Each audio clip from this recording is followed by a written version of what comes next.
Team.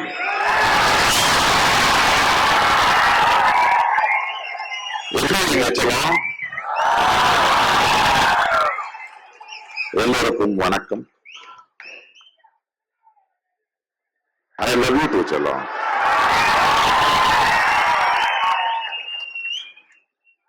ஐயா Thirumaran sir இருக்கார்ல, அவருக்கு என்ன நல்லா புரியும்.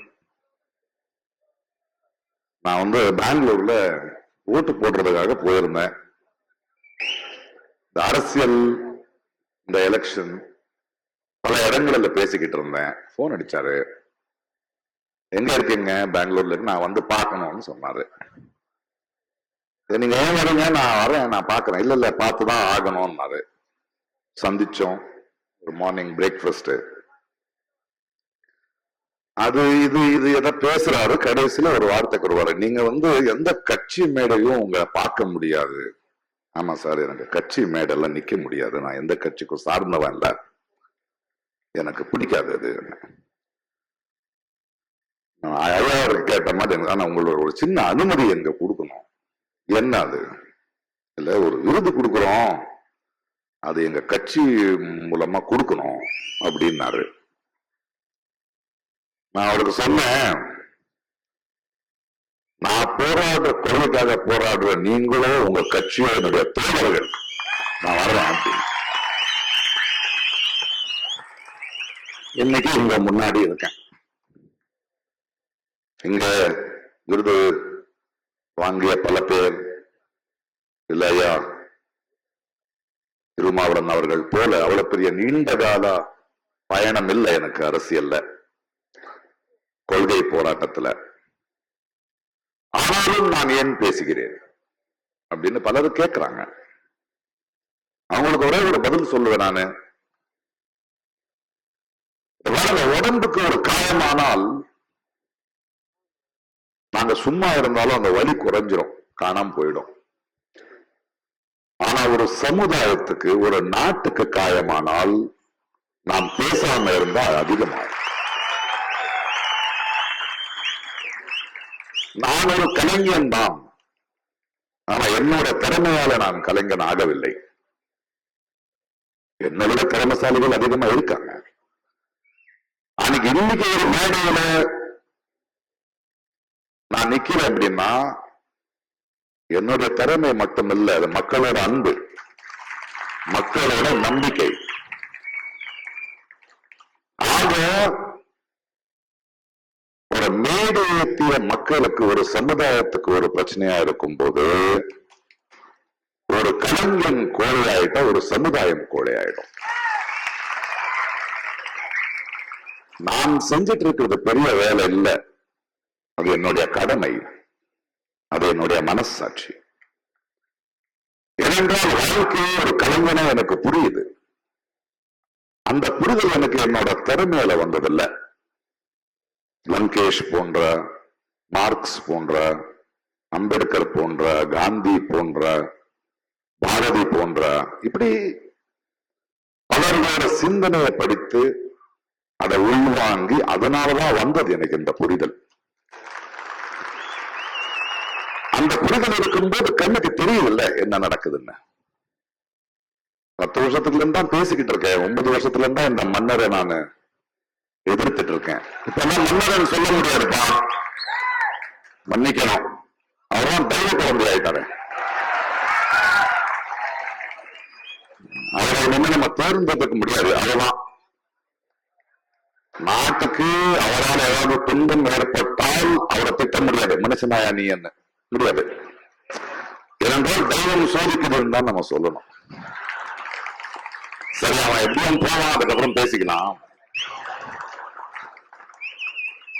கௌரி லங்கேஷ் இங்க பேசிட்டு இருக்கிற மாதிரி அவருடைய அப்பா லங்கேஷ் ஒருத்தர் இருந்தார். அவர்தான் என்னுடைய ஆசான். அவர் ஒரு பத்திரிகையை நடத்திட்டு இருந்தார். ஒரு மாபெரும் சிந்தனையாளர், எழுத்தாளர். அவர்தான் எங்களை செதுக்கினார். அவருடைய கோபம் தான் இன்னும் எங்களுக்கு இருக்கு. அதாவது அந்த காலத்திலேயே ஒரு பத்திரிகையை ஆரம்பிக்கும் போது, அதை நடத்தும் போது விளம்பரம் வாங்காம பத்திரிகை நடத்துவார். பத்திரிகையை வாங்குற மக்களுக்கு அவர் எழுதுவார், இந்த பாரு இந்த கோழி கேட்டு சோப்பு விற்கிறவங்க கிட்ட எல்லாம் போய் நான் கெஞ்சிட்டு இருக்க முடியாது, ஒரு 2 காசு அதிகம் போட்டு வாங்குங்கப்பா. அந்த பத்திரிகை நடத்தும் போது அதுல பல மேடைகளை உருவாக்கினார். நிறைய இளைஞர்கள், கவிஞர்கள், கதாசிரியர்கள், இலக்கிய சிந்தனை இருக்கிறவர்கள், கொள்கைகளை பத்தி பேசுறவர்கள், இவர்கள் எல்லாருக்கும் ஒரு இடம் கொடுத்துட்டு இருந்தாரு. ஒரு ஆட்சியே அவர் பேசுறவர்னா பயப்படும். அப்பேற்பட்ட ஒரு ஆசானை நான் ரொம்ப கிட்டத்துல இருந்து பார்த்திருக்கேன். அவர் நிரந்தரமா ஒரு விஷயம் சொல்லுவார் எங்களுக்கு. ஒரு பத்திரிகையும் ஒரு சாதாரண குடிமகனும் ஒரு கலைஞனும் நிரந்தரமான எதிர்கட்சியா இருக்கணும். நிரந்தரமான எதிர்கட்சியா இருக்கிறதுதான் அரசியல் எனக்கு சொல்லிக் கொடுத்தவர் அவர்தான் எனக்கு. உன்னுடைய நண்பனே அரண் கட்சியானால் அதிகாரத்துக்கு வந்தால் நீ அவனுக்கு எதிர்கட்சியா இருக்கணும். அப்பேற்பட்ட ஒரு ஆசான், அவருடைய மகள் கௌரி 35-40 ஆண்டு காலம் ஒரு தொடர்பு. அப்படி வளர்ந்தவங்க நம்ம. அவர் ஒவ்வொரு டைனிங் டேபிள்லயோ இல்ல அவருடைய எடிட்டோரியல் டேபிள்லயோ ஈவினிங் ஆனா நம்ம அங்க போய் உட்கார்ந்தா எங்களுக்கு கிடைச்ச, நாங்கள் பார்த்த தூரவானங்கள், எங்களுக்கு கிடைச்ச அனுபவங்கள் ரொம்ப அதிகம். அப்பேற்பட்ட கௌரியை சுட்டுக் கொள்ளும் போது, அதற்கு முன்னாடி தபோல்கர் இருக்கட்டும், பன்சாலை இருக்கட்டும், கல்புர்கி இருக்கட்டும், நான் கர்நாடகத்துல தான் பேசிக்கிட்டு இருந்தோம். பேசலன்னு இல்லை, அப்பவும் பேசிக்கிட்டு தான் இருந்தேன். ஆனால் என்னுடைய தோழி, என்னுடைய ஆசானோட மகள் என் வீட்டு வாசல் முன்ன கொல்லப்பட்டால் கௌரி என்ன ஒரு கேள்வி கேட்டாள். அந்த மரணத்துல நீயும் சும்மா இருப்பியா அப்படின்னு. அதனாலதான் அவளை புதைக்கும் போது நான் சொன்னேன், நான் அவளை புதைக்கல, விதைத்தேன். இந்த பாசிசம், இந்த சனாதனத்தோட டெரரிஸ்ட் ஒரு குரலை அடக்கணும்னு நினைச்சா அதை விட வேகமான ஆழமான குரல் எந்திரிக்குங்கிற காரணத்தினாலதான் 8 வருஷமா நான் பேசிக்கிட்டு இருக்கேன். 4ஆம் தேதிக்கு அப்புறம் இந்த தெய்வ மகன் போனதுக்கு பிறகு நான் எனக்கு வேலை இருக்கா எனக்கு தெரியாது, இருக்கட்டும். ஆனால் இது ரொம்ப முக்கியம். அம்பேத்கர் சுடர் எனக்கு கொடுக்கறீங்க, நான் தலித் கிடையாது, ஆமா. ஆனால் அம்பேத்கர் இந்த கான்ஸ்டிடியூஷனை எழுதாம இருந்திருந்தால் இந்த நாடு எப்படி இருக்கும்னு யோசிக்கும் போது எனக்கு பயமா இருக்கு. ஏனென்றால் அவருடைய சிந்தனையும் அவரை நினைத்த இந்த கான்ஸ்டிடியூஷன் பசியால பிறந்ததில்லை, வழியால பிறந்ததில்லை, அவமானத்துக்கு பிறந்தது. இன்னைக்கு வேர்வை மனமன்னு பேசிட்டு இருந்தாரு. ரீசெண்டா இந்த எலெக்ஷன் கேம்பெயின்ல நான் வாடி என்கிற ஒரு ஊருக்கு போயிருந்தேன் கர்நாடகால. அங்க ஒரு ரயில்வே ஸ்டேஷன் இருக்கு. அங்க பல வருடங்களுக்கு முன்னாடி அம்பேத்கர் இறங்கி இருந்தாராம். அதுக்கு பீமஸ்பர்ஷம் சொல்லுவாங்க அந்த இடத்துக்கு. அங்க இறங்கினேன். சில இலக்கியவாதிகள் நம்ம எல்லாம் சேர்ந்து ஒரு மேடை இருந்தது. அந்த மேடைக்கு போகும்போது ஒரு ஓபன் ஜீப்ல என்ன நிக்க வச்சுட்டு போயிட்டு இருந்தாங்க. எல்லாரும் உங்களை பார்க்கணும், அவங்களோட பேசணும், ஊர்வலமா போயிட்டு அந்த மேடைக்கு போகலாம். ஒரு சின்ன ஒரு மார்க்கெட் இருக்கிற, நிறைய ஏழைகள் இருக்கிற, நிறைய கடைகள் இருக்கிற தெருவுல நான் போயிட்டு இருந்தேன். போயிட்டு இருக்கும்போது மக்கள் எல்லாம் அன்போட தொடணும், பேசணும், அவர் கையாவது கொடுங்க அப்படின்னு கேட்டு இருந்தாங்க. என் பக்கத்துல இருக்கிறவரையோ, சார் வேணாம் சார், அவங்க ஏதோ பண்ணிடுவாங்க, வேண்டாம், இது என்ன பரவாயில்ல. அப்படி நான் போயிட்டு இருக்கும்போது, தொட்டுட்டு இருக்கும்போது அவன் எவனோ ஒருத்த கறிக்கடைக்காரன், அவன் வர்றான். அதோட மனம் எனக்கு வருது, வேர்வை எனக்கு வருது. அங்க ஒரு பூ விற்கிற ஒரு தாய், பிரகாஷ் சார் அப்படின்னு கன்னடத்துல பேசி கை கொடுக்குறாங்க. அந்த மென்மை எனக்கு தெரியுது, அந்த வேர்வை எனக்கு தெரியுது. யாரும் இரும்பு கடைக்காரன் பாக்குறான், அதோடைய ரஃப்னஸ் எனக்கு தெரியுது. சின்ன சின்ன குழந்தைங்க ஜம்ப் பண்ணி செல்லோன்னு கை கொடுக்குறாங்க, அந்த எண்டு தான் தெரியுது. அந்த மனத்துல, அந்த ஸ்பர்சத்துல எனக்கு அம்பேத்கர் தெரிஞ்சார்.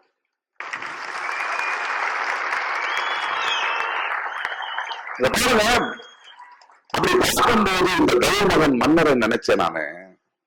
அவனை பாருங்களேன், ஒரு பாசிஸ்டோட சர்வாதிகாரி, அவன் ஒரு புஷ்ப விமானத்துல வருவான், ஒரு தேர்ல நிப்பான், எல்லாரும் பூ போடுவாங்க, மக்கள் வேலிக்கு அந்த பக்கம் தான் நிக்கிறானுங்க. அவனுக்கு என்னைக்கு புரியும் நம்முடைய பசி? மக்களோட ஸ்பர்சம் தெரியாதவன், அந்த மனம் தெரியாதவன், அந்த வேர்வை தொடாதவனுக்கு எப்பாவது புரியுமா அவனுக்கு? அவன் தலைமகன் கிடையாது, டெஸ்ட் டியூப் பேபி. அவன் அப்படி விட்டுலாம். நான் இவர்தான் பேசுறது ரொம்ப மகிழ்ச்சியா இருக்கு, இந்த விருது நான் இங்க வாங்கும் போது. ஆனா வேலை இதோட நிக்காது. நான் மன்னர் ஒருவாருங்கிற பயம் எனக்கு இல்ல. அச்சமில்லை, அச்சமில்லை, அச்சமில்லை என்பவன் நான். நம்மளோட பயம்தான் அவனோட பலம்.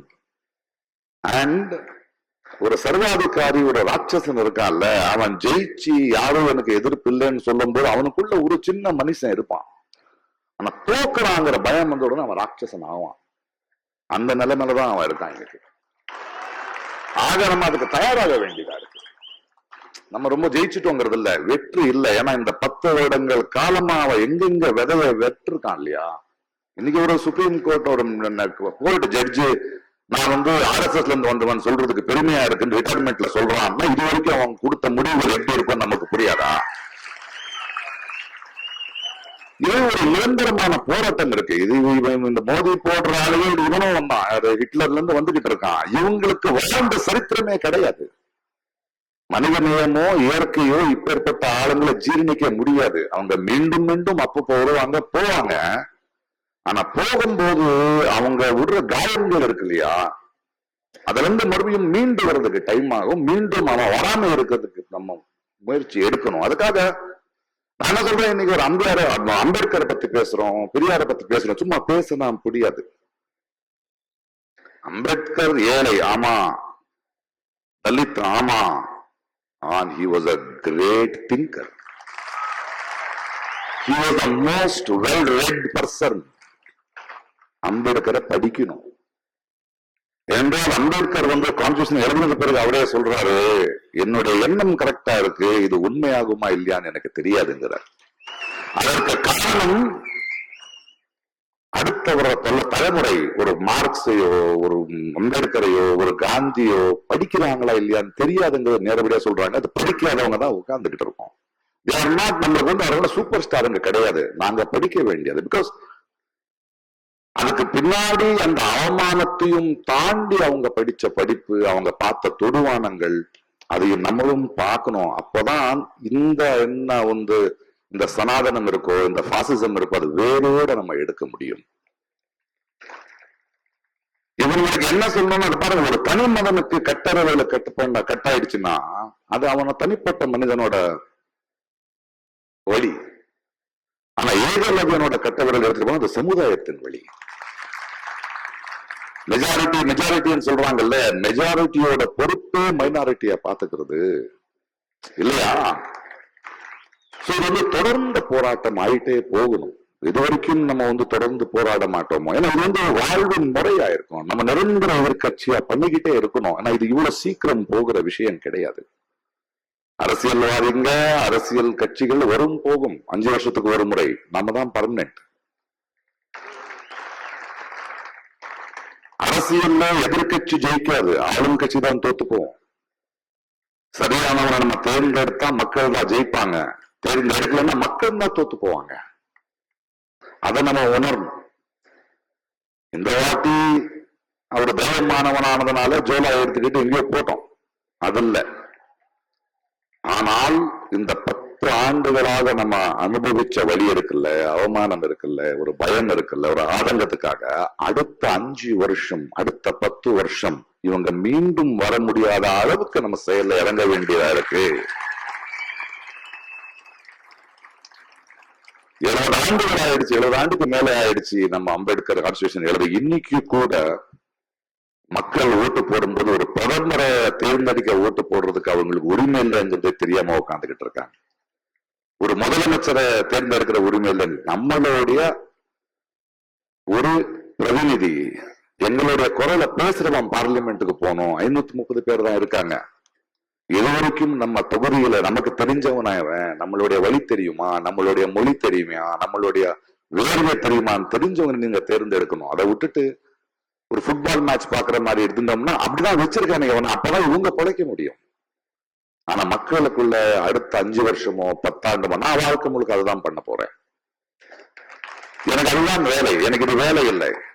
வரும்போது இன்னைக்கு ஒரு 3 பத்திரிகையாளர்கள் என்ன மீட் பண்றாங்க. நேஷனல் கேரவன் அந்த மேக்சின், நீங்க ஏன் தேர்தல் அரசியலுக்கு வர மாட்டீங்க? சேர்க்க மாட்டாங்கம்மா அப்படின்னு. அரசியலுக்கு யாராவது வரலாம், யாராவது உள்ள வர முடியாது. பிரகாஷ் ராஜ் இப்படி பேசுற வரைக்கும் நான் அவங்களுடைய செல்லம். தேர்தல் அரசியலுக்கு வந்தா என்ன உள்ள விட மாட்டாங்க, அது எனக்கு தெரியும். ஆனா மக்களான நமக்கு அவங்களுடைய பலசாலிங்க. நம்ம அம்பேத்கர் எழுதின கான்ஸ்டிடியூஷன்ல பவர்ங்கிறது மேலிருந்து கீழே இல்ல, கீழிருந்து மேல. அந்த சக்தியை நம்ம உணர வேண்டியதா இருக்கு. இது நம் வாழ்வின் முறையா இருக்க வேண்டிய, அடுத்த தலைமுறைக்கு நம்ம கொடுக்க வேண்டியது இதுதான். அந்த ஒரு பயணத்துல நான் நிரந்தரமான எதிர்கட்சியா இருப்பேன். நான் உங்களோட இருப்பேன், மக்கள் குரலா இருப்பேன். இன்னைக்கு கொடுத்த இந்த விருந்துக்கு நான் தலை வணங்குகிறேன். இதை நான் கௌரி சார்பாக வாங்கிக்கிறேன். நன்றி, வணக்கம்.